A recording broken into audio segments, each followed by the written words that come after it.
Welcome to another episode of Focus On. I'm Zanella Morrison coming to you from the Durban ICC. It's the Africa Travel Indaba, and we're focusing on travel, tourism and hospitality for eThekwini in Durban. You will hear from a number of entrepreneurs and regional managers of this beautiful city called Durban.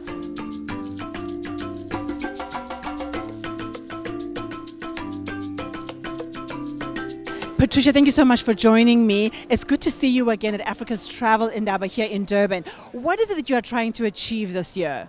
This year, what we are trying to achieve, we are targeting the tour operating companies and the government departments and the municipalities. And because they all here, we can get a lot from the municipalities and the travel tours. We are a destination that is close to the beach, so people that come from Mpumalanga, from Joburg, from wherever, they just want themselves to be next to the beach. So that's our target market, that we want people to come and enjoy and stay with us and just to be around the ocean.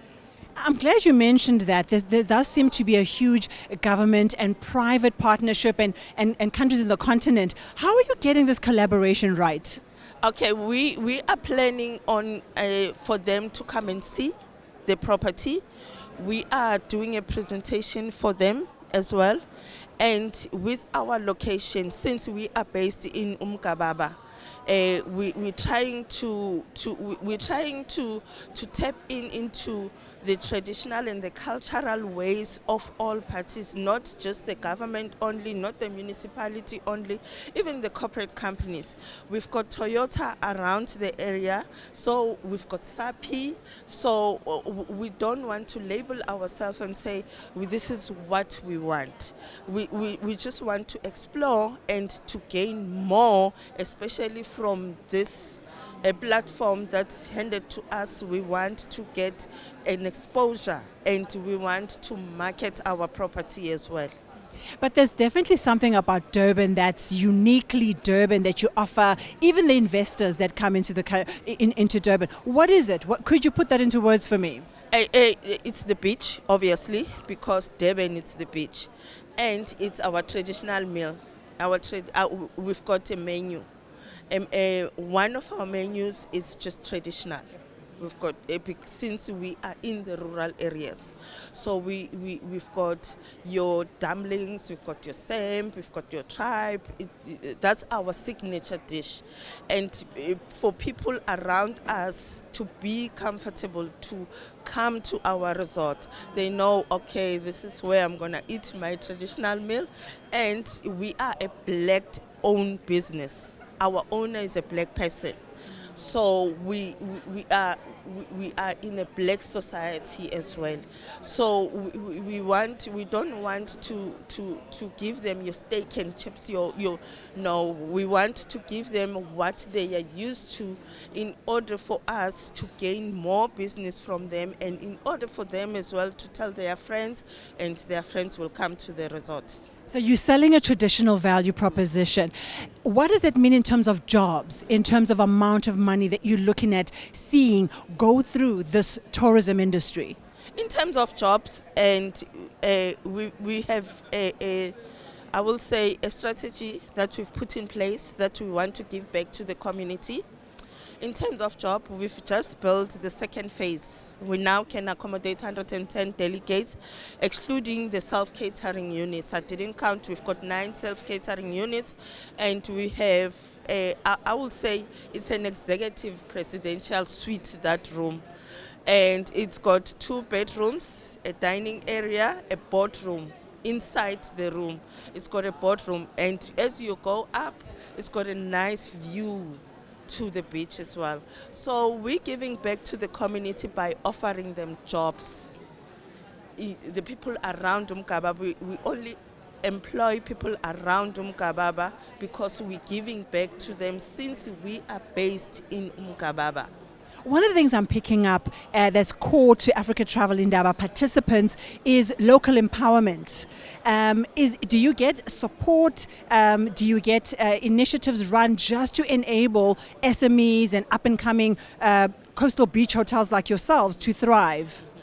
As you've just said, that it's giving back to the community, and we are giving back to the community. And as I've said, we are employing people around Umkababa, and since we are based in Umkababa, by us attending this Indaba, it's to market ourselves, not only to the local, but as well to people that come from abroad, because we have that space. We can accommodate them. They can come and stay with us. Our rooms are to die for. Our resort is to die for. We've got a big area where we can do team building. We call ourselves home away from home. So you come in as a guest and you leave a part of the family. So we've created so many good memories with our guests, and we've managed to build a relationship with most of our guests. So that's what we try for. Is we know if we make you happy, you will tell your friend, she will tell a friend, and by that we are boosting the revenue from our side. Sheldon, thank you so much for joining us. Tell me, Sheldon, what is the attractive component of this year's Travel Indaba? I think, quite honestly, for us here in Durban, it's a reminder to everyone that Durban is still in play, that it still offers value for money, an affordable holiday destination for people looking for a safari, people looking for a beach experience, people looking for just relaxation, family time. There is few places that I can think of, and I've been very fortunate to have traveled quite a great deal. There's few places I can think of that offer quite the same value as a trip to Durban. But unpack that. What is the attractive element of Durban? If we start with the obvious, the weather. We're almost in winter. We're just a few weeks away from going into winter, and already the weather is still hot. We don't have that humidity, so it's the best time to visit right now throughout the whole of winter. So again, if you're looking to get away during winter from a cold country or a cold place or a cold mountainous region, coming to Durban gives you fun in the sun the entire time, and this extends the whole year round. Affordability, right? Getting to Durban is easy. We've got King Shaka International Airport. They offer a lot of the airlines offer discount packages to Durban. So hotels, accommodation, B&Bs, etc. It's an affordable place to visit. And then, of course, it's the experiences. That's why we travel, right? We don't travel to go stay in a hotel, travel to stay in B&B. We travel for the experiences, to meet people, to try new things. In and around Durban, you have that opportunity from the city itself to those areas lying around the city. And let's go to those areas, because that's what we see around us, is all the various cities you represent, all those areas. Yeah, exactly. Thousand Hills Tourism, that's what you represent. That's what does that offer? right, so that's right. So I represent the Valley of 1,000 Hills, which is a region 25 minutes west of Durban. So this region is considered to be the most popular tourism destination in Durban at the moment. And this is because it offers that outdoor experience. So from golf courses to horse riding to hiking to mountain biking, you name it, it's all out there. It's easy to get to, 25 minutes from Durban. You hop onto the N3, which is undergoing construction at the moment, so extra lanes being added. So it's probably going to be faster, right? 25 minutes now, probably 15 minutes in a few months' time. Accommodation, plenty of accommodation opportunities, from your sort of boutique hotels such as Amazulu Palace to camping next to Ndana Dam or Nagel Dam. So you've got that huge variety, this huge spread to choose from, which will satisfy anybody who's looking to have an experience in Durban. Who is there anyway? So what do you want to attract to Durban that's currently not coming to this? Well, everybody comes to Durban, so I don't think it's, we're keen. We're welcome anybody, anyone from anywhere, any age, at the end of the day. Our core market is that thrill seeker, that adventure seeker. If you come to Durban, you can go swimming with sharks. Not a problem. We've got lots of them. They're just out about, and not a shark attack since 1975. So it's also safe as well. And that's volunteers, by the way. Oh yeah, exactly, yeah. So there's a lot of adventure sort of opportunities. There's just so much to do. It's really hard to unpack it in one go. Let's pinpoint who are you targeting. Is it the broader continental market? So everybody across the continent? Are you looking at the US, the UK? Well, let's be honest. I mean, we're not picky, right? So, we're happy to welcome anyone and everyone. This is one of the benefits of Durban, is that we do appeal to a broad range. If you think about Umhlanga, it has 5-star hotels. So there you're attracting, your higher income brackets. But if you come out to Durban South, for example, Durban Central, even West, you're then getting sort of middle income, right? So in all fairness, we attract a large and broad spectrum of travelers. So we don't drill down to the individual sort of like who is our traveler, because that traveler has a lot of different faces, has a lot of different colors, has a lot of different incomes. We're all for it. Well, when I look around, I see Zambia, Botswana, Lesotho, Tanzania.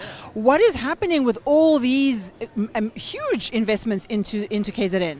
So in terms of KZN, I mean, again, it's one of those places that kind of was forgotten to a large point of view. There was a lot of investment around the rest of the country, and then someone woke up and said, well, hang on a second, Durban, KZN, it's still wild to a degree. If you go Zululand side, it's still very rural. There's opportunity there.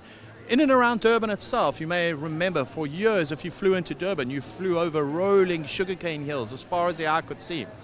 A lot of that sugarcane is being sold now for investment. So we have Balito growing, Umhlanga growing. I think there's just a realization that Durban offers travelers an opportunity for something new, something authentic, something different. I think you forgot the word affordable. How is it priced relative? I'm going to say that affordability is all relative, right? What I consider to be affordable, someone else might be considered to be a little bit out of their budget, or in some cases a little bit below their budget. Durban offers affordability. It's easy to get around. There's a wide spectrum of choices. So whatever your budget, you can find someone, an experience that'll fit within that budget. And that's one of the beauties of Durban. We appeal to so many different travelers from basically all spheres of life. And what people need to know is that you actually voluntarily run this piece of promotion for Durban. Why would you do that? Okay, so just a little bit of background. I am a director of the Valley of 1,000 Hills Community Tourism Organization. A nice long word there, the CTO, let's say. So basically how it breaks down is that the municipality understood a long time ago that there was no way that Durban tourism could market all the regions in and around Durban equally. They don't have the budgets, they don't have the resources, they don't have the knowledge.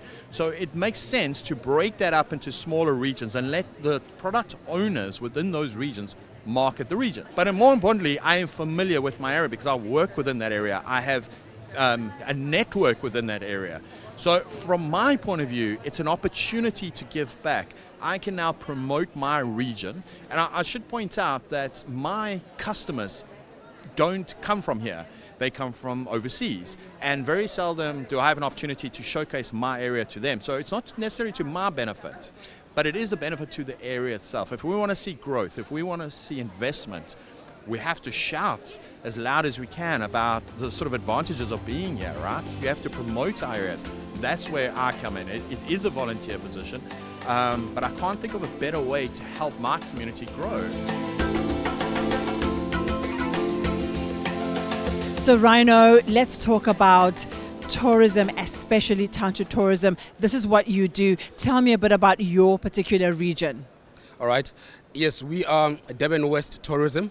We look after the west side of Durban, bring in traffic to the west side because we've got a whole lot of other great activities and landscapes and things to do in the west side of Durban. Particularly, we also focus on the township tourism. So township tourism, we're looking at Ketomena.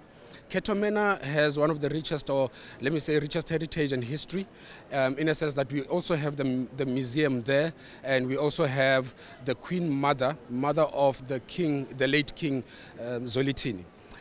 She has been laid to rest there. So that also holds a lot of significance for that part of the township. Normally, we also hold tours. And because we do have tour guides, we do have tour operators, and we like to get people to come in and know more about the region. And towards the end of the tours, we go to our Shisanyamas. We've got your Mojos, we've got Zaba's Shisanyama to go and enjoy some, delicious meat and some nice drinks and cool off. That's the part of the township, and have your car washed as well whilst you're enjoying your feast. So it sounds like a vibe.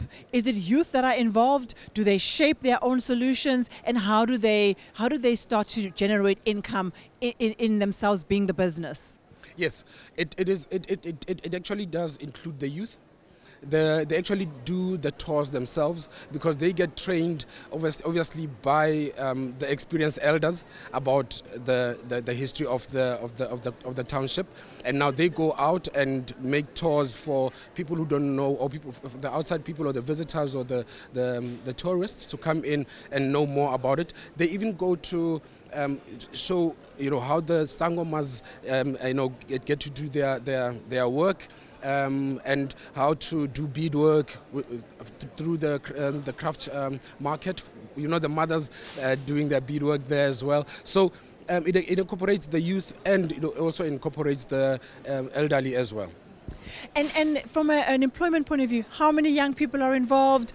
How does this feed into the economic landscape of the environment? I don't have the exact number, but it's quite a large number of youth that are involved. And even in our organization, the Durban West Tourism, we do have them as tour operators and tour guides as well. And with our organization, it also assists them, gives them support into knowing how to acquire your badge as a tour guide, because you can't just wake up and be a tour guide. You need to get training, etc. So that's what our organization also facilitates. So that also helps them to make some bread for themselves, earn something out of the tourism sphere. And who comes? Who is it? Is it US, UK? Is it local? Who's your target market? Our target market is both global and domestic. So in most cases, we get 60% international, and then we get 40% domestic coming through. So we cater for everyone, because we also like to say, if you are a South African, know your backyard first before you even sell it to the outer world. So speaking of that backyard, if you were to package what the essence is, or the spirit that you try to make people leave away feeling, what would you say it is? Oh, definitely to make them feel at home away from home. In a different type of way, because they will experience what the culture, they will experience the people, they will experience the food, they will actually experience how the people live in the townships as well, to know that, there are a lot of things and a lot of ways to make it happen in our lives in the townships. What's also important is investment. How is this fueled from an investor point of view, and how is the eThekwini government structures helping you to keep going? eThekwini is actually helping us quite well, because we fall under Durban Tourism. So as Durban West Tourism, we are a subsidiary of that. And they do give us a lot of support in terms of funding as well, to make sure that we keep these programs going.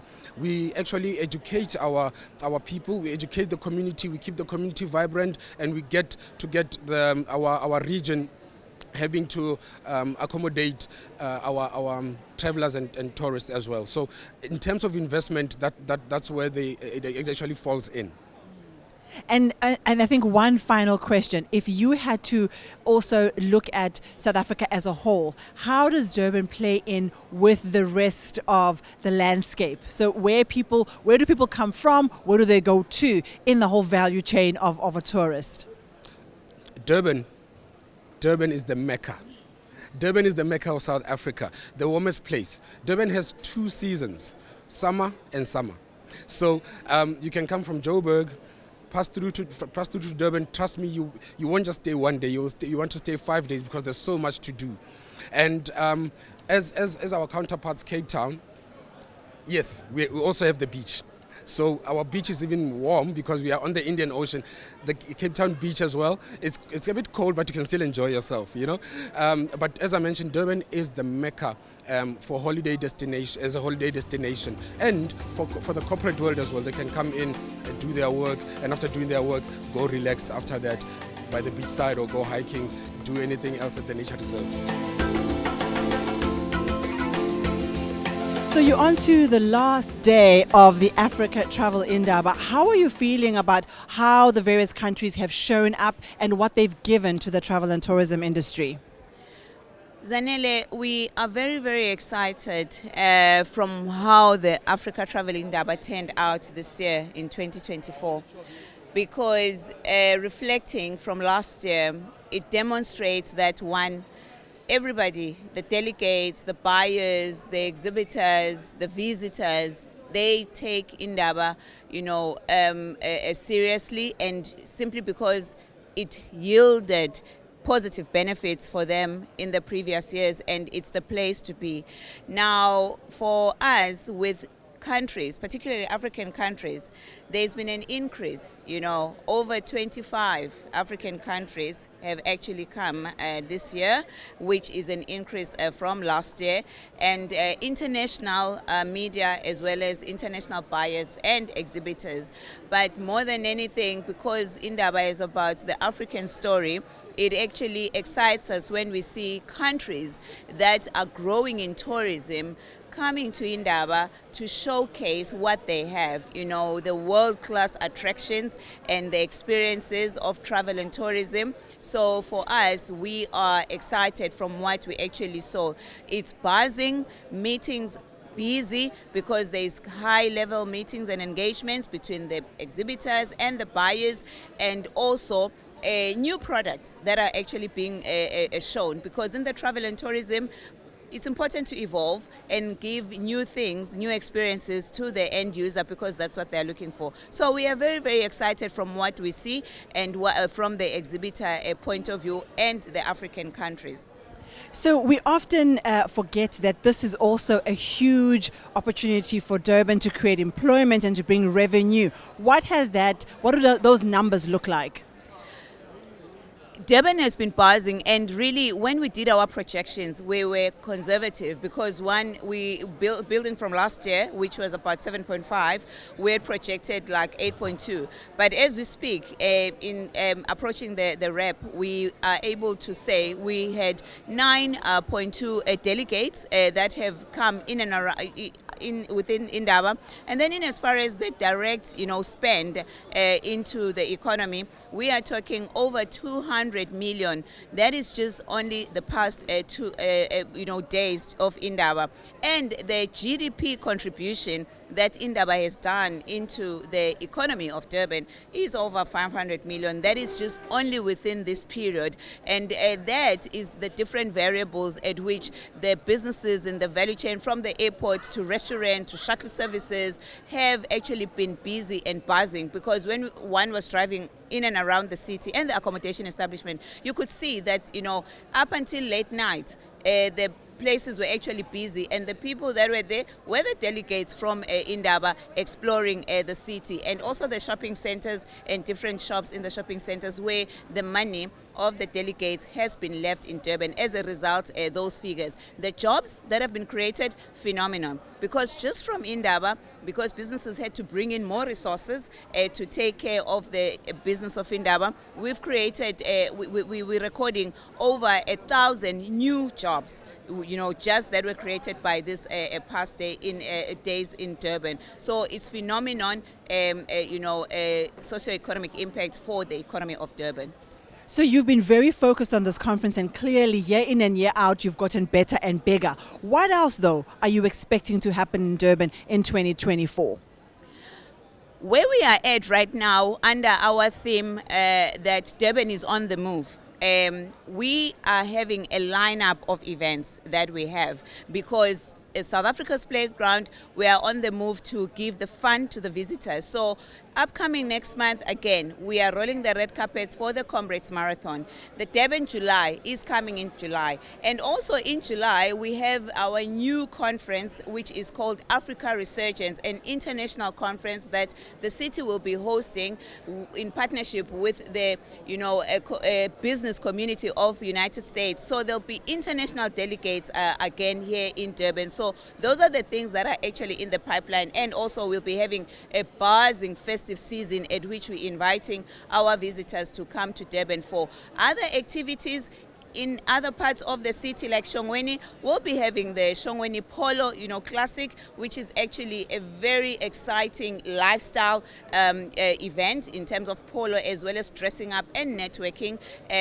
So those are the exciting, significant things that are in the pipeline, and other events like Anywhere in Your City, a lifestyle event, and also Any Given Sunday. So our lineup for Durban is going to be exciting. Now, as far as attractions and products, in a couple of months, which is March 2025, we having the opening of our biggest investment tourism attraction in West Town Square, which is a destination mall, and it's a mixed use development. But the first phase is going to be the destination mall, which will be having different attractions within the space of Oshongweni. So that's another significant thing that is happening in Durban in a couple of months. And the city has invested over 300 million worth of infrastructure in that one to make sure that we continue to evolve as the city. And we thank the investors for believing in Durban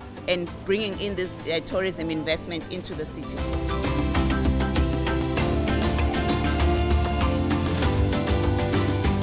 And that's it for this episode of Focus On. I'm Zanella Morrison, coming to you from Durban ICC, covering the city with two seasons, summer and summer.